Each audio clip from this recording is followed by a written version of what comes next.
8489페이지 펴보시면 하단에 3장 21절로 24절 내용이 나옵니다. 이 내용이 어떤 내용이냐면 형제 미워함을 알려주는 내용입니다. 즉 무슨 내용이냐면 적그리스도의 정체를 우리가 어떻게 알 수가 있느냐, 뭘 보고 적그리스도의 정체에 대해서 우리가 파악할 수 있는가, 그 가운데 하나가 형제 미워하는 것이 적그리스도의 특이한 현상 중에 하나다. 그런 내용을 지금 밝혀주는 내용 가운데 마지막 부분을 남겨놓고 제가 시간이 돼서 마무리했댔습니다. 3장 21절로 24절이 바로 적그리스도의 정체를 우리에게 알려주는 중요한 대목 중에 하나입니다. 한번 3장 21절 읽어보도록 하겠습니다.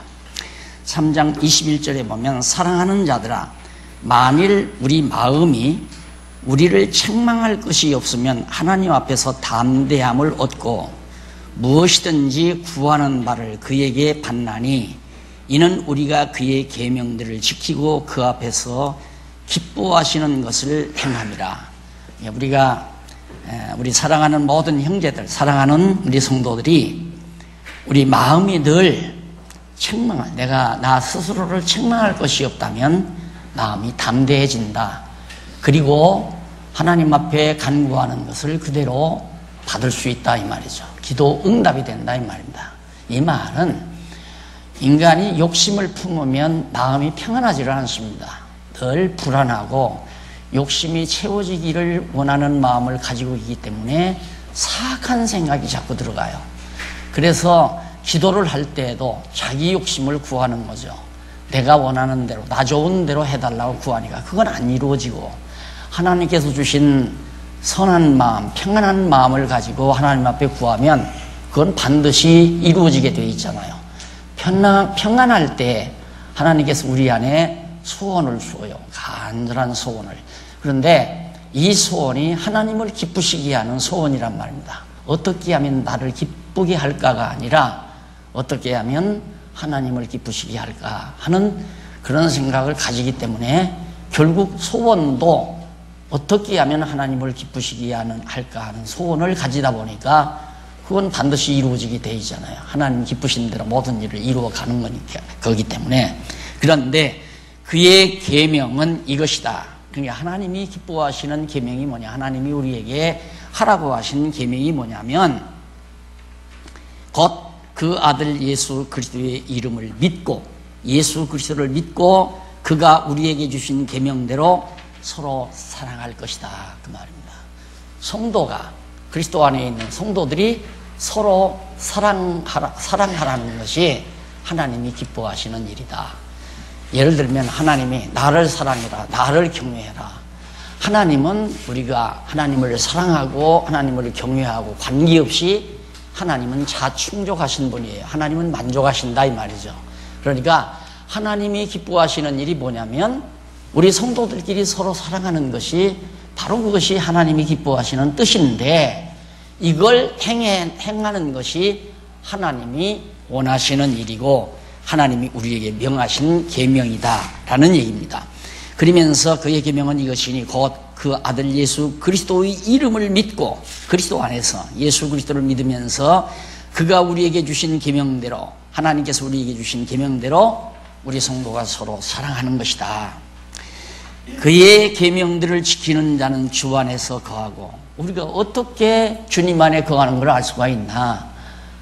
주님 안에서 우리 성도들이 서로 사랑하면 우리는 그리스도 안에 거하는구나, 이걸 알 수가 있다 이 말이죠. 거하고 주는 저 안에 거하시나니, 예수 그리스도는 우리 안에 거하시고 우리는 주 안에 거하고 우리에게 주신 성령으로 말미암아 그가 우리 안에 거하시는 줄을 우리가 아느니라. 결국 우리 안에 성령이 거하시고 우리가 성령 안에 거하고 그리스도 안에 우리가 거하고 그리스도가 우리 안에 거하는 걸 뭘로 아는가? 서로 사랑하는 것으로 안다고 말이에요. 서로 사랑하는 것으로. 그래서 형제를 미워하는 것이 적그리스도의 하나의 정체성이에요. 적그리스도를 쉽게 알아보려면 그리스도를 대적하는 일이죠. 적그리스도라는 게 뿔 달리고 흉측하게 생기고 그렇게 생각하면 안 됩니다. 그리스도를 대적하는 일, 그리스도의 뜻을 거역하는 일, 그게 바로 적그리스도라고 합니다. 그리스도를 대적하는 일이. 그러니까 그리스도께서는 우리가 서로 사랑하라고 그랬는데, 우리가 서로 사랑하지 않은 것은 그리스도를 대적하는 일 아니겠어요? 그래서 적그리스도의 정체 중에 두드러지게 나타나는 것이 자꾸만 같은 형제를 미워한단 말입니다. 증오하고 미워하고. 그러면 이건 왜 그러는가? 저 사람이 내 욕심, 내가 원하는 대로 안 해주니까 미워하는 거예요. 그러니까 자기 욕심대로 남을 끌어들이려고 하면 결국은 남을 미워하게 돼요. 그 사람이 말을 잘 안 들어주니까. 그래서 우리가 내 마음대로 하겠다, 네 마음대로 하겠다가 아니라 주님이 기뻐하시는 일이, 무언가를 찾는 일이 우리 성도들이 가장 슬기로운 일이죠. 그러니까 우리가 서로 사랑하는 것이 바로 주님이 기뻐하시는 일이고, 그것이 주님께서 우리에게 명하신 계명이다. 자, 이렇게 해서 3장 마지막 절까지 적그리스도의 정체에 대해서 우리가 알아봤습니다. 그 다음 이제 4장부터는 뭐냐? 적그리스도를 배격을 하려면 그리스도, 다시 말해서 예수 그리스도에 대해서 정확히 알아야 되잖아요. 적그리스도를 배격하려면. 그래서 그리스도가 누구냐? 하나님의 아들이다 이 말이죠. 왜 그러냐면 당시에 예수가 하나님의 아들이라는 것을 믿지 아니하는 대적자들이 있었어요. 그들이 바울이 가서 복음을 전하면 계속 따라다니면서 반대를 하고 예수를 하나님의 아들로 믿지 못하게 만들고 그리스도로 믿지 못하게 만드는 그런 적그리스도의 세력들이 무수히 있었다 그 말이에요. 그래서 그런 자들을 향해서 하나님의 아들 예수라고 하는 이 사실을 우리가 확인을 해야 하나님의 아들이다. 예수는 누구냐? 하나님의 아들이다. 이걸 우리가 확고하게 확신을 가지고 믿어야 대적자들을, 적그리스도를 배격할 수 있다는 말입니다.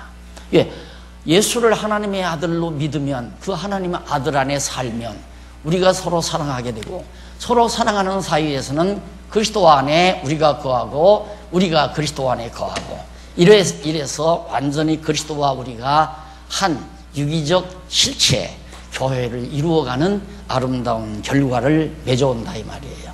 그런데 형제를 미워하게 되면, 왜 미워하는가?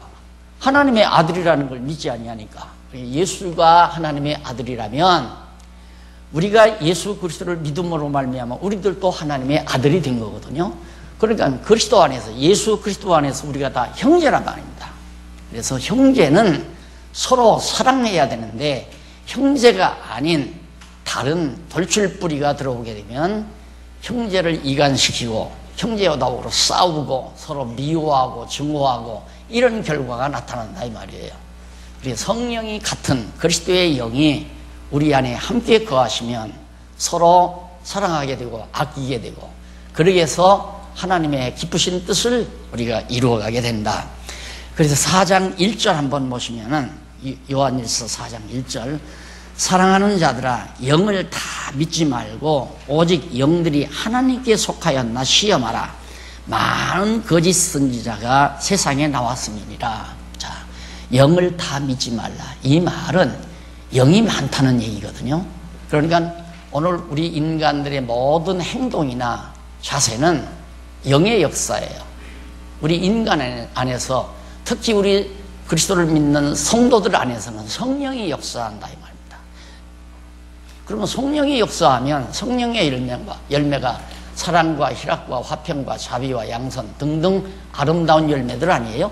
그런 열매가 우리 안에서 맺어지게 하는 거예요. 그런데 성령이 역사하지 아니하면 그 반대 현상이 나타, 미움과 증오와 시기와 질투와 험담과 거짓과 이런 것들이 계속해서 꼬리를 물고 나와요. 그건 두말할 것 없이 악령이 역사하는 거죠. 성령의 역사가 아니라 이 말입니다. 그러니까 베드로도 그냥 예수님에게 대칭찬을 받아요. 주는 그리스도시요 살아계신 하나님의 아들이다. 그러니까 예수님께서 엄청 베드로를 칭찬을 했는데, 예수님 곧 죽으신다니까 그리하지 말라고 말리잖아요. 그러니까 바로 사탄이에요. 네 속에 지금 사탄이 들어갔다 이 말이에요. 그러니까 우리 안에도 사탄이 들어왔다 나갔다 그럽니다. 그럼 내 안에서 성령의 역사나 사단의 역사나는 쉽게 할 수 있잖아요. 남 미운 마음이 생기면 그건 무슨 악령이 들어온 거고요. 거짓말을 자꾸 하게 되면 그건 거짓령이 들어간 거고요. 그래서 영을 다 믿으면 안 돼요. 우리가 다 그리스도 안에서 살면 다 같은 성령으로 거듭났어요. 성령으로 거듭났지만 우리가 하나님의 말씀으로 무장하지 아니하면 내 안에서 성령이 역사하는지 악령이 역사하는지도 모르고 영분별을 못하는 거예요. 아이고, 내가 오늘은 악령의 종로로 됐구나. 난 미워하고 증오하고 거짓말 막 짓거리가 됐으면 아, 내가 거짓령에 사로잡혀 오늘 살았구나. 그렇게 알아야 할 거 아니에요. 근데 그걸 아니야, 나는 거짓령이 아니야. 이게 성령의 역사로 이러는 거야. 내가 성령의 역사로 저 사람은 못됐으니까 내가 미워해야 되고, 저 사람은 저주를 해야 되고, 저 사람은 내가 어떻게든지 주저앉혀야 돼.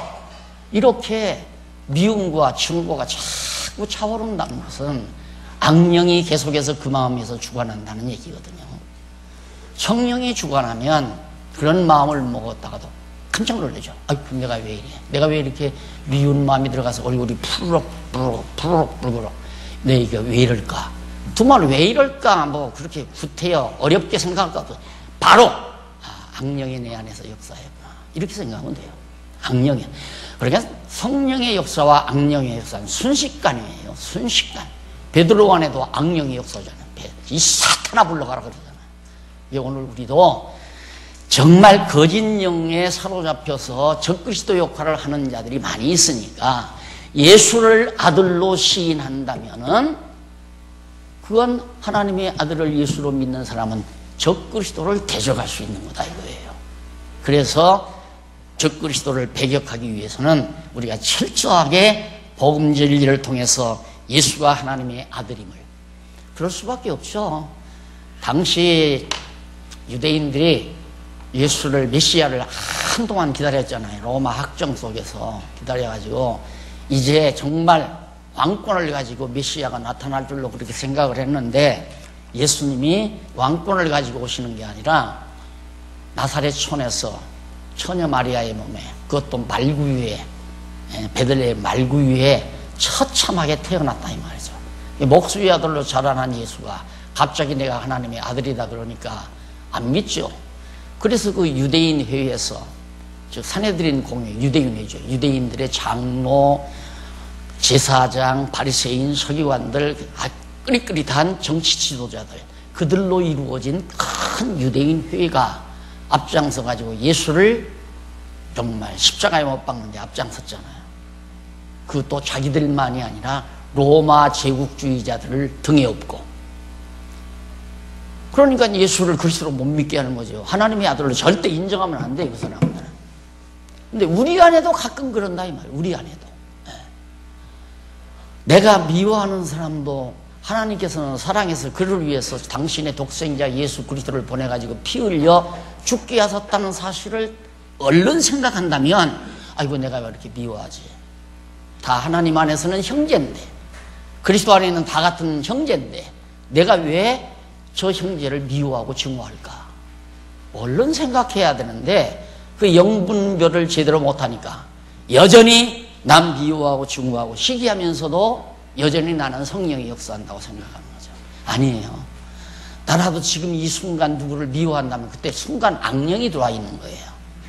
내가 이렇게 강의를 하다가 어느 집사님이 참 얄궂게 굴어요. 저 집사님 저 없어졌으면 참 좋겠다. 이런 악심이 딱 들으면 그때 마귀가 들어와서 나한테 그렇게 역사하는 거란 말입니다. 그러면 강의하다 말고 그냥 내쏘는 거죠. 그냥 비난하고 욕하고 정죄하고. 성령과 악령이라는 것이 그렇게 뭐 어렵게 되는 것이 아니라 우리가 육체의 소욕이기 때문에 기본적으로 악령이 들어와서 작용하게 돼요. 그래서 그 악령의 역사를 보고 자꾸 영성 한국교회가 그런 게 많거든요. 악령이 들어와서 역사하는데도 그게 영성이 강하다, 성령의 역사가 강하다 이거예요. 아니에요. 성령의 역사는 성경에 명시되어 있어요. 그 열매가 사랑과 희락과 화평과 자비와 양선. 하여튼 조용하고 평온하고 서로 오손도손 사랑하고 배려하고, 이게 바로 성령의 역사지. 서로 잘난 척하고 누구를 지배하고 다스리고 내 수하에 넣고 내 명령에 움직이게 하고 이런 것들은 전부 다 악령이 들어와서 그렇게 만들어가는 거 아니에요. 그런 거니까 예수 그리스도를 하나님의 아들로 인정하는 자는 바로 예수를 아들로 시인해야 된다. 아들로 시인하면 피 흘려 하나님의 아들 만들어준 형제들을 사랑할 수밖에 없잖아요. 같은 형제니까 그리스도 안에서. 그래서 알지니 곧 예수 그리스도께서 육체로 오신가. 그 2절에 보십시다. 하나님의 영은 뭘로 아는가? 하나님의 영은 이것으로 알지니 곧 예수 그리스도께서 육체로 오신 것을 시인하는 영마다 하나님께 속한 것이다. 예수 그리스도를 육체로 오셨다. 하나님께서 육신의 몸을 입고 아들 예수 그리스도를 세상에 보내셨다고 믿는 영은 그건 하나님의 영이죠. 그건 하나님의 영.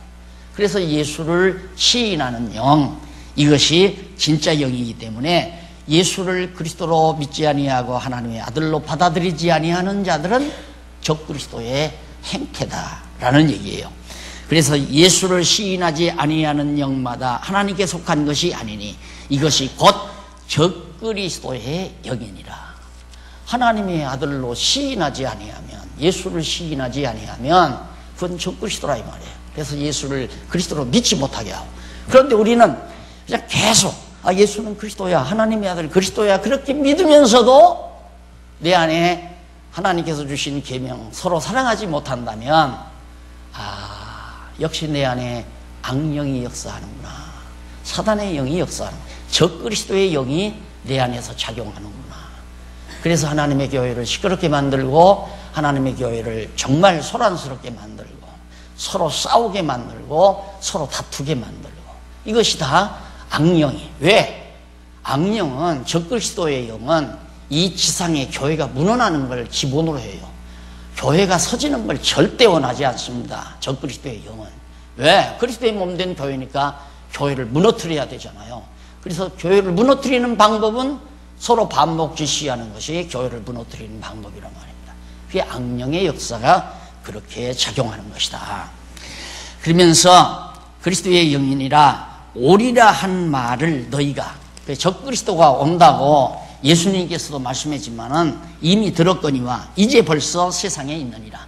이 당시 요한 사도가 이 서신서를 쓸 때에 벌써 이 적그리스도가 나타났다고 말이에요. 그럼 그때 나타나고 없어질 아니에요. 세상 끝날까지 계속됩니다.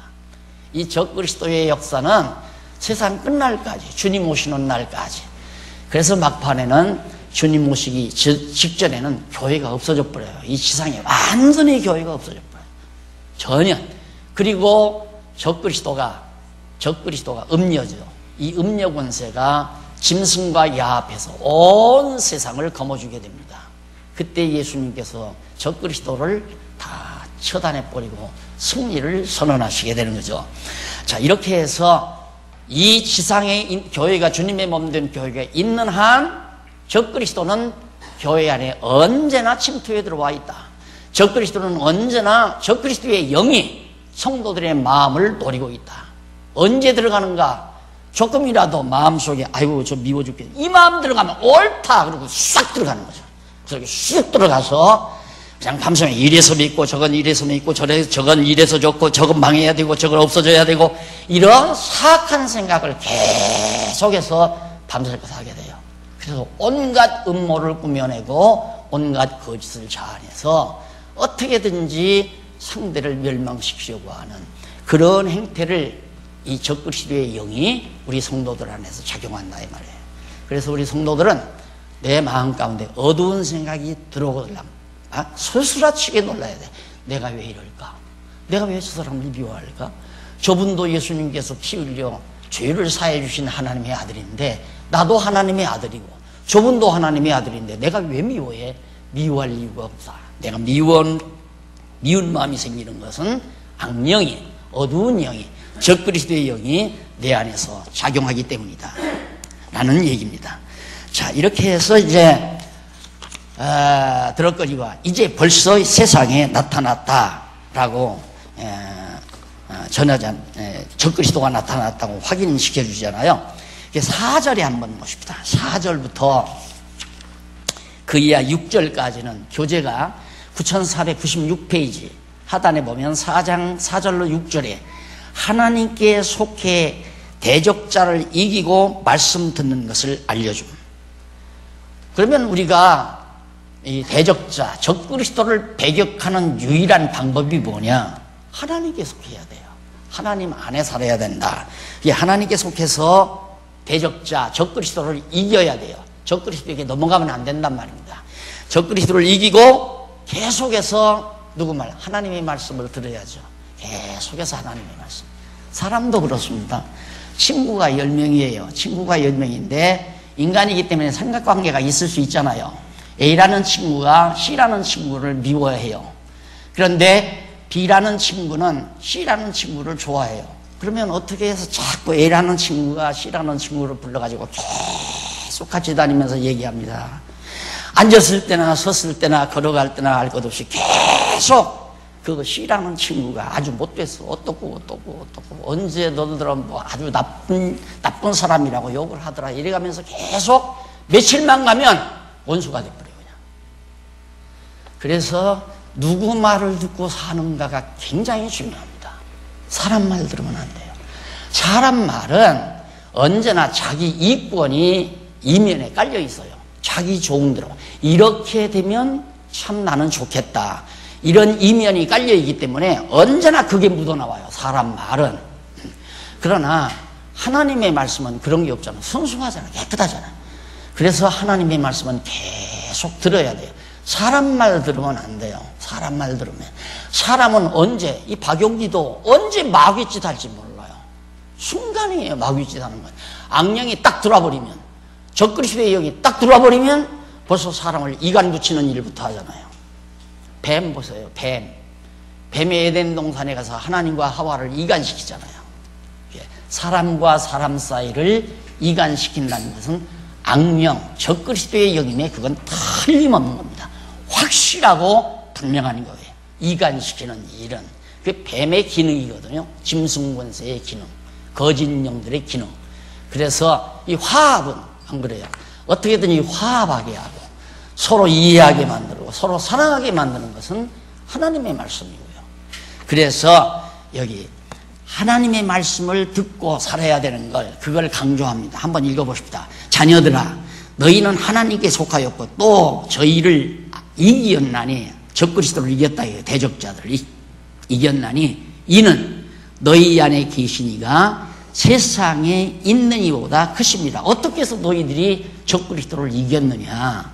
너희들이 이긴 이유는 너희가 이긴 것이 아니라 그 이유는 너희 안에 계신 이가, 즉 성도들 안에 있는 이는 예수 그리스도가 우리 성도 안에 있잖아요. 그리스도의 영이, 성령이 우리 안에 있단 말입니다. 그 성령이 세상에 있는 이보다, 세상에 있는 적그리스도보다 훨씬 강하기 때문에, 적그리스도보다 강하다 그 말이에요. 누가? 우리 안에 계시는 성령께서, 우리 안에 계신 성령으로 오셔서 계신 예수 그리스도께서 적그리스도보다 훨씬 강하기 때문에, 그래서 너희는 적그리스도에 빠져들지 않고 이긴 것이다. 그러면서 저희는 세상에 속한 거로 세상에 속한 말을 하며 세상이 저희 말을 듣느니라. 당연하죠. 세상에 속한 이 적그리스도들은 세상에 속한 영이에요. 그러니까 세상에 속한 말을 하니까 세상에 잘 들어요, 그건. 그러나 하나님의 말씀은 세상에 속한 말이 아니잖아요. 또 함부로 얼른 들을 수도 없고, 성경을 통해서만이 하나님의 말씀을 들으니까.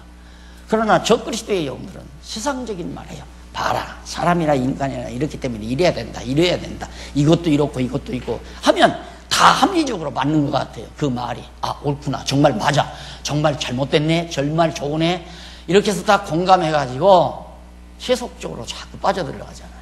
인간적으로 빠져들어간다 이 말이죠. 점점 빠져들어가요.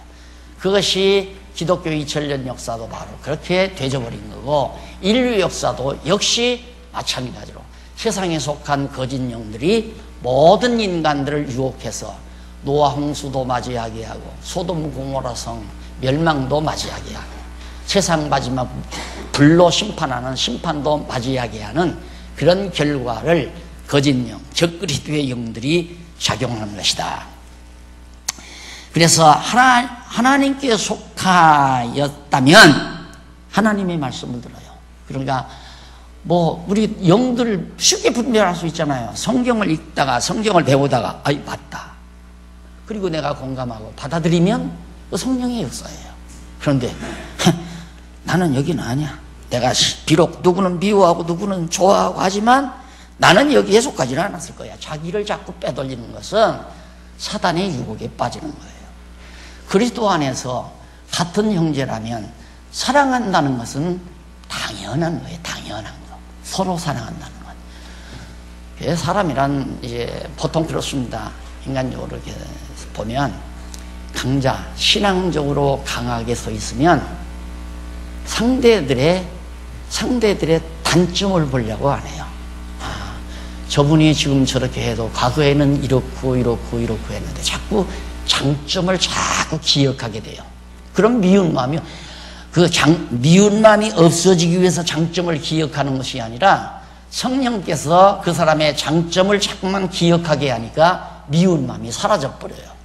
그래서 참 성령의 놀라운 종이죠, 그런 것도. 그런데 반대로 자기가 약자라면 신앙이 연약하다 이 말이에요. 쉽게 말하면 약자는 상대의 단점만 자꾸 부추겨요. 단점, 잘못된 것만 자꾸 생각하고 잘못된 것만 자꾸 얘기를 해요. 그럼 그 말 들을 때 안 미워질 사람이 어디 있어요? 상대의 잘못된 것만 자꾸 기억하고 그것만 들추는데 못됐다고 자꾸만 미워지는 거죠. 그것도 왜 그러는가? 악령이 그렇게 그 사람의 마음 속에서 상대의 잘못된, 형제의 잘못된 것을 자꾸 부추기게 하니까 생각나고 부추겨지면 부추겨질수록 미운 거예요. 나쁜 놈이다. 정말 고약한 놈이다. 이렇게 해서 서로 족수를 만들어서 교회를 무너뜨리려고 하는 것이 사단의 계략이라 이 말이에요. 그래서 사도 요한은 지금 적그리스도의 영, 하나님의 영을 어떻게 분별해야 되는가 하는 것을 자세하게 설명해 주고 있습니다. 우리 말을 듣고, 하나님을 아는 자는, 우리는 하나님께 속하였으니 하나님을 아는 자는 6절에 나오죠. 우리의 말을 듣고 하나님께 속하지 아니한 자는 우리의 말을 듣지 아니하나니 진리의 영과 미혹의 영을 이로써 아느니라. 제가 지금 이 강의 시간에 가능만 하면 성경만 읽고 모르는 단어만을 정리하면서 문맥을 잡아 핵심만을 짚어드리는 이유는 하나님의 말씀만 하기 위해서입니다. 근데 이게 듣기 싫다면 심각한 거죠. 하나님의 말씀을 듣기 싫어한다면 그건 심각한 거예요. 악령의 지배에 완전히 사로잡혀 있다는 얘기입니다. 자꾸 제가 지금 하는 얘기를 박용기가 저런다고 얘기하면 안 들려요. 절대 안 들려요. 저 박용기가 지금 저러고 한다. 박용기가 하는 말이 아니라 나는 성경에 있는 말을 풀어서 여러분들에게 핵심을 짚어드리는 거 아니겠어요? 자, 7절로부터 계속해서 틀림없죠. 하나님께 속해 대적자를 이기고, 하나님께 속해야 대적자를 이기고 말씀을 듣는 것. 그 사람들은 하나님의 말씀을 잘 듣는단 말입니다. 4장 7절로 10절에 98페이지입니다. 9498페이지 상단에 보면 4장 7절로 10절에 보면 하나님께 속한 사랑을 독생자 보내 나타낸 것을 알려준다. 사람이 가장 아주 순수하고 좋아질 때가 언제냐면 내가 정말 관심 있는 분, 내가 존경하는 분으로부터 저분이 나를 사랑하고 있구나. 이걸 깨달을 때 굉장히 기쁘고 즐겁지 않겠어요? 그때는 악기가 마음속에서 다 없어져 버립니다. 악한 마음이 싹 사라져 버려요. 사랑받고 싶은 대상으로부터 사랑이 확인될 때. 그런데 하나님께서 당신의 독생자 예수 그리스도를 보내가지고 피 흘려 십자가에 못 박혀 죽게 하심으로 하나님이 우리를 사랑한다는 확증을 해준 거예요.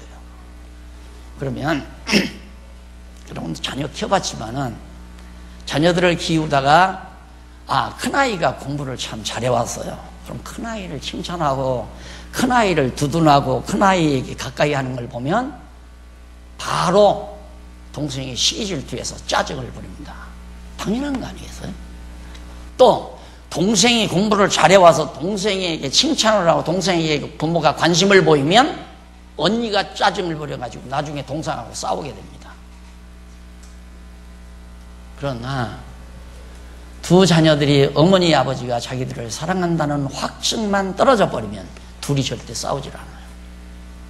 절대 싸우지 않고 평안하게 즐겁게 기쁨으로 형은 언니는 동생 사랑하고 동생은 언니 따르면서 화목하면서 살아가게 된다 이 말이에요. 교회도 마찬가지예요.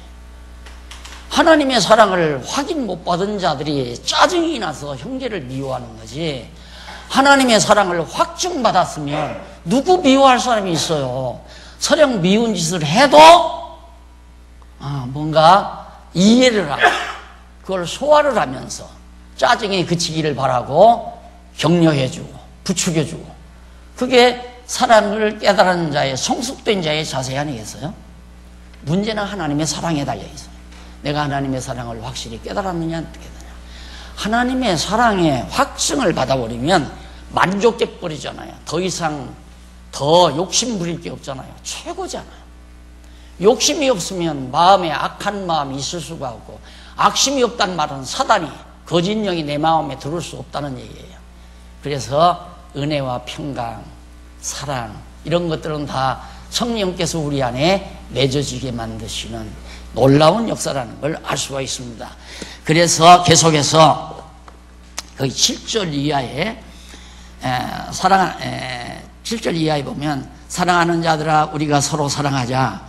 사랑은 하나님께 속한 것이니 사랑하는 자마다 하나님께로 나서 하나님을 알고, 사랑하지 아니하는 자는 하나님을 알지 못하나니. 왜? 그 이유는 하나님은 사랑이시기 때문이다.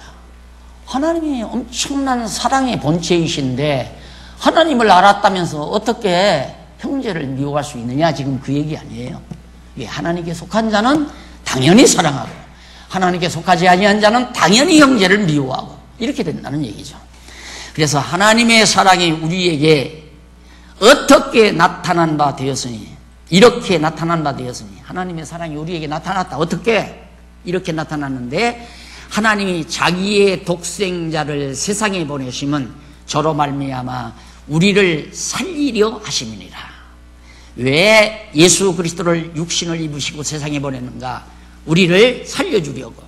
사랑은 여기 있으니 우리가 하나님을 사랑하는 것이 아니요 오직 하나님이 우리를 사랑하사 우리 죄를 위하여 화목제물로 그 아들을 보내셨습니다. 우리가 하나님을 사랑하는 게 아니에요. 하나님이 우리를 엄청 사랑하다 보니까 그 사랑을 깨닫고 우리도 하나님을 사랑하게 되는 거죠. 피동적이에요.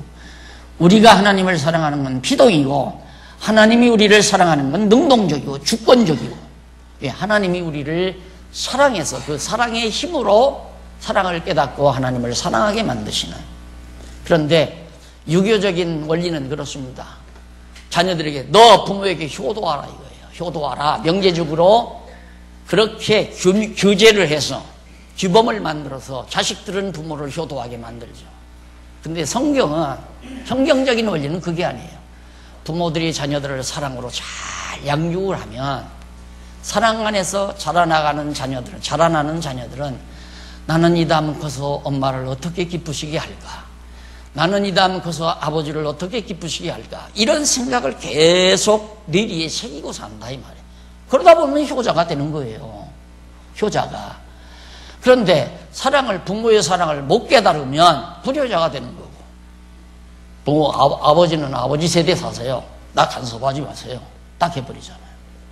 그러니까 하나님은 우리에게 규범을 줘서 날 사랑해라, 나를 경외해라 그러는 게 아니라, 하나님이 우리를 얼마나 사랑하는가를 깨닫게 하기 위해서 독생자 예수 그리스도를 보내가지고 십자가에 못 박혀 죽게 만들어가지고 우리로 하여금 하나님의 사랑을 확증하게, 확실히 깨닫도록 만든다면, 그래서 그 사랑을 깨닫고 우리도 감복해서 감동을 받아 하나님을 사랑하지 않고는 견딜 수 없게 만드시는 이 놀라운 역사를 지금 사도 요한이 성령 감동을 통해서 밝혀주고 있습니다.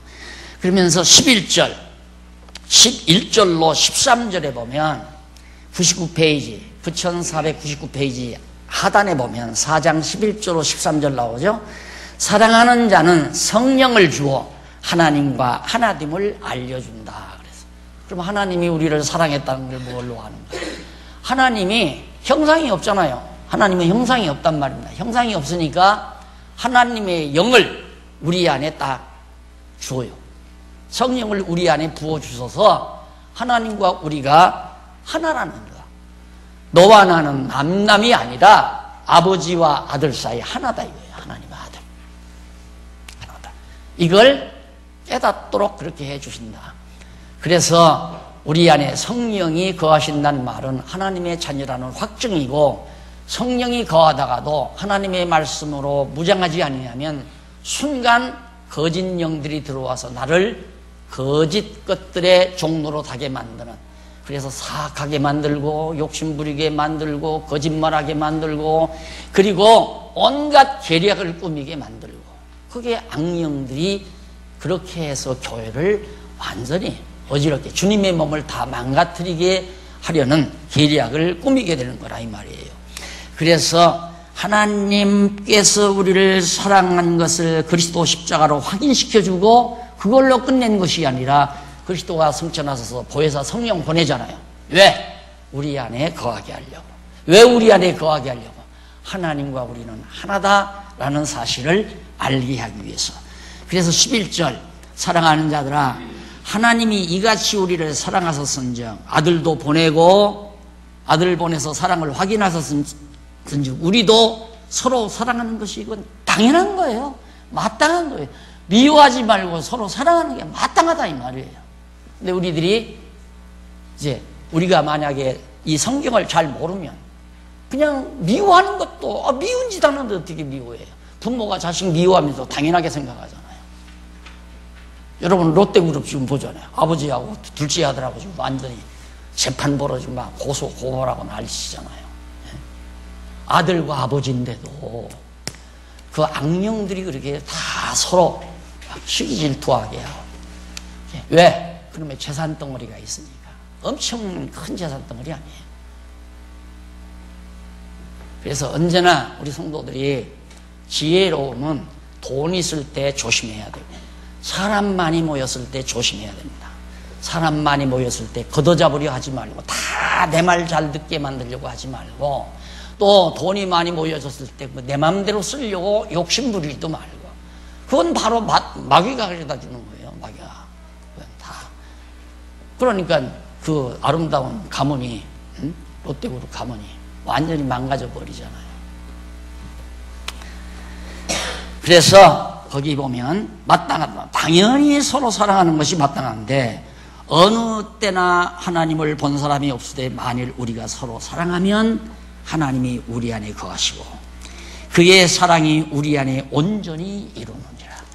우리 성도가 서로 사랑하는 것 이상 아름다운 게 없습니다. 이것이 주님의 몸을 이루는 거고, 이것이 하나님과 함께 사는 거고, 이것이 바로 하나님이 우리 안에 거하시다는 확증이고, 그의 성령을 우리에게 주심으로 우리가 그 안에 거하고 그가 우리 안에 거하시는 줄을 아느니라. 하나님께서 아까 예수 보내서 사랑 확인시키고 또 하나님의 영 성령을 보내서 우리 안에 거하게 하시고, 얼마나 더 사랑해요. 성령이 우리 안에 거해야 평안함이 와요. 미운 마음도 없어지고 시기하는 마음도 없어지고 욕심도 사라져버리고 기쁨이 있고 평안이 있고. 성령이 우리 안에 거하서야. 근데 성령이 우리 안에 거하지 아니하면 사랑과 희락과 화평과 자비와 양선과 이런 등등의 아름다운 열매가 우리 안에 맺어질 수가 없는 거죠. 그럼 그게 지옥 아니에요? 그런 거 없는 게 지옥이에요. 사랑 대신 미움, 희락 대신 고통, 근심, 걱정,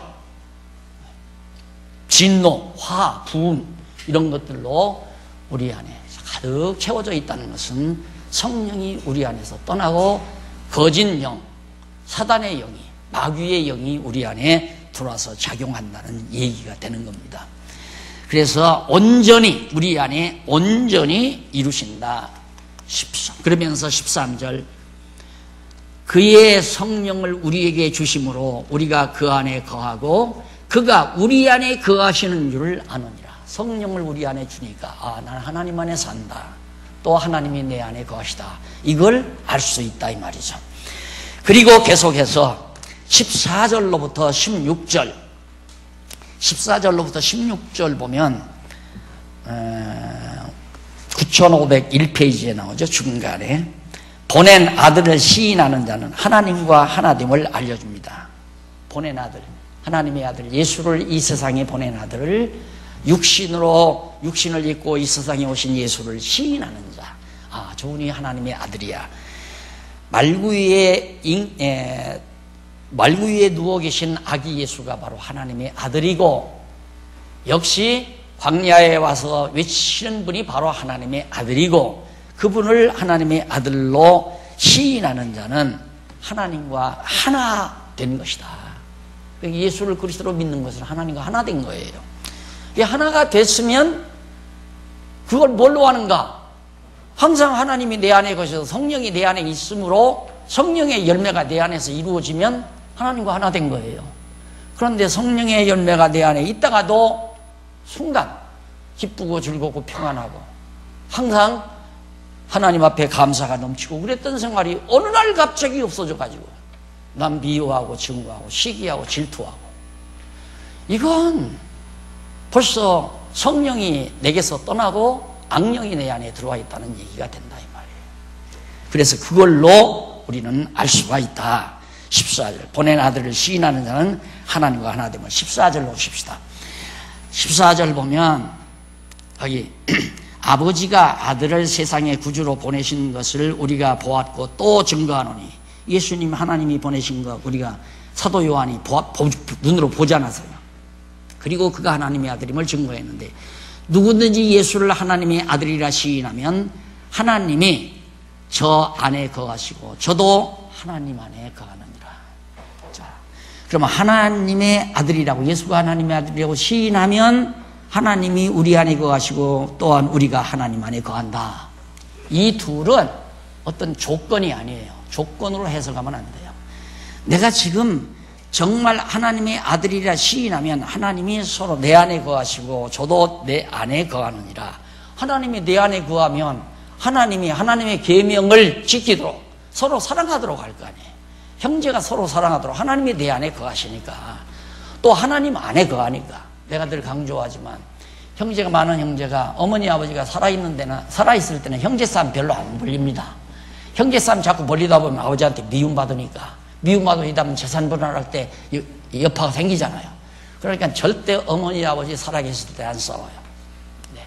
어머니 아버지 세상 떠나면 서로 싸웁니다. 왜? 그 다음에는 형제도 이제 이권 다툼이니까. 이권 다툼 마찬가지예요.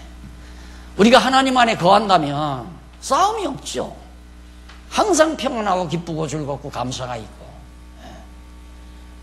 남 자꾸 흠집 드러내가지고 부추겨가지고 소란 피우고, 형님이 어떠고 저떠고 저 형수가 어떠고 저떠고 뭐 아버지에게 어떠고 저떠고 선물 사왔는데 그건 엉터리 가짜를 갖다 짝퉁 사다가 지금 어머님한테 드린 겁니다. 이런 식으로 이간질 붙이고, 이렇게 해서 가정을 파탄시키는 어리석은 영의 종로로 가는 것처럼 교회도 그리스도 안에, 그리스도를 믿는 자들은 하나님 안에 거하고 우리가 하나님 안에 거하고 하나님이 우리 안에 거하시기 때문에 마땅히 서로 사랑한다. 마땅히 서로 사랑한다.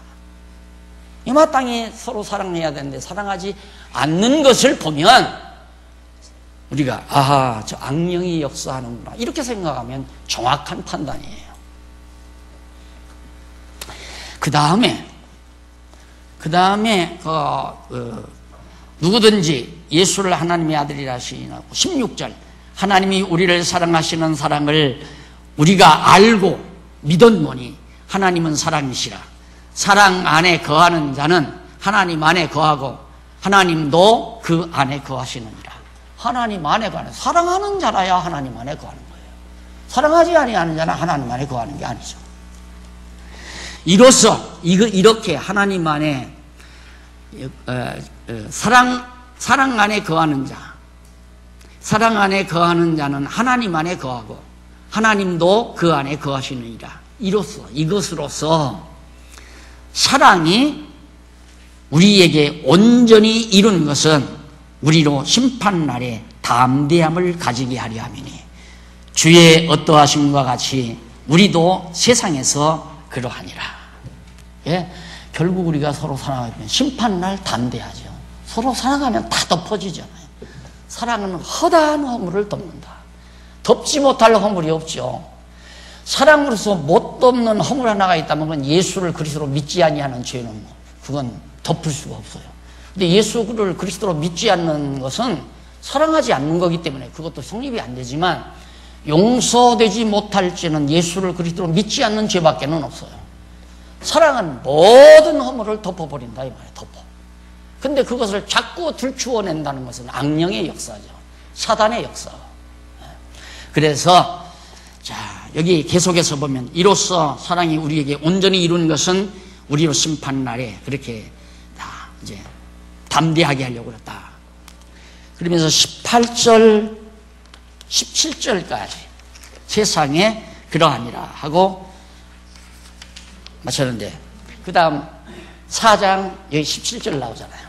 이제부터는 예수를 아들로 시인하는 자는 하나님 안에 거하고 우리가 하나님이 내 안에 거하고 그래서 우리가 형제를 사랑하게 되고 마땅히 사랑하게 되고 그런 거고 그 다음 아들을 믿으며 역시 또 사랑한다 이 말이에요. 결국 아들을 믿으며 사랑하는 것이 하나님의 아들이 예수이기 때문에 예수가 하나님의 아들이기 때문에 아들을 하나님의 아들로 믿고 서로 사랑하게 된다. 그것이 4장 17절로부터 5장 8절까지 계속 소개됩니다. 조금 시간 남았는데 조금만 더 하시고 거기 보면 17절로 18절 4장 17절로 18절 보면 사랑함으로 심판날에 두려움이 없게 될 것을 알려줍니다. 당연하죠. 하나님도 우리를 사랑하기 때문에 다 잊어버린다고 그랬어요. 우리의 모든 허물을 기억지 않는다고. 사랑하는 자들은. 그러듯이 우리도 하나님 앞에서 형제를 사랑하게 되면 형제 다 허물 있잖아요. 허물 없는 사람이 어디 있어요. 허물 없는 사람만이 남의 허물을 들추어내는 거예요. 그러니까 예수님이 그랬잖아요. 현장에 죄인, 가늠한 여인을 데리고 오니까 그냥 머리 숙이고 땅에다가 이렇게 글씨를 쓰면서 죄 없는 자는 돌로 쳐라. 아무도 치는 적 없잖아요. 칠 수가 없죠. 어떻게 남을 돌로 쳐요? 어떻게 자기가 심판줄 자리에 앉느냐 이 말입니다. 다 덮어버려야 돼요. 무조건 다 덮어버려야 돼요. 다 덮어버리는 것이 사랑이다. 이 사랑을 하는 자가 심판날에 넉넉히 두려움을 가질 필요가 없다. 견뎌내는 거죠. 왜? 하나님이 우리를 사랑하기 때문에 다 덮어버리잖아요. 어느 분이 아기를 데리고 들어왔어요. 그런데 그냥 이쁘다고는 저는 했어요. 이쁘다고는 했는데 아마 사람들이 보면 뭐가 어떻고 다 지적할 거예요. 그러나 아기는 이쁘잖아요. 아름답게 보면 다 아름다운 거예요. 근데 하나하나 뜯어놓고 보면 눈이 너무 크다든가 쌍꺼풀이 없다든가 콧날이 납작하다든가 입이 삐뚤어졌다든가 별의별 흠집 다 드러낼 수 있죠. 흠집을 보는 건 사랑이 아니고 아름답게 보는 것은 사랑입니다. 그래서 그리스도 안에서 사랑 이거 외에는 하나님의 사랑을 우리가 깨달았다고 확인할 수가 없습니다. 내가 하나님 안에 산다고 장담할 수도 없고 내가 사랑하지 아니하는 한 어떤 허물이라도 다 덮을 수 있는 그런 마음이 내가 가지고 있다면 그건 하나님이 내 안에 계시구나. 내가 어떻게 이런 마음이 생겼을까? 자기 마음이 아니에요. 하나님의 영이 우리 안에 와서 그런 마음을 갖게 만들어 주시는 거죠. 그 다음 19절로 21절에 보면 형제를 미워하면 하나님을 사랑할 수 없는 것을 알려주는 내용이 나옵니다. 거기만 읽고 끝내십시다. 19절 한번 보십시다. 우리가 사랑하면 그가 먼저 우리를 사랑하셨습니다. 하나님이 우리를 사랑했기 때문에 내가 사랑하게 됐다. 누구든지 하나님을 사랑하노라 하고 그 형제를 미워하면 이는 거짓말하는 것이니 보는 바 그 형제를 사랑치 아니하는 자가 보지 못하는 바 하나님을 사랑할 수가 없느니라. 하나님 말씀입니다. 성령의 말씀입니다. 남을 미워하면서도 하나님을 사랑한다는 말은 새빨간 거짓말이다 이 말. 우리가 이 계명을 주께 받았으니 하나님을 사랑하는 자는 또한 그 형제를 사랑할지니라. 기도하십시다. 자비로우신 하나님 아버지, 은혜를 감사합니다. 오늘 또 귀한 말씀 우리에게 주셨습니다. 성령을 통해 우리에게 이 소중한 말씀 사도 요한을 통해 주시지 않았다면 오늘 우리 안에서 악령이 역사하는지 성령이 역사하는지를 우리가 어떻게 알 수 있었겠사오리까.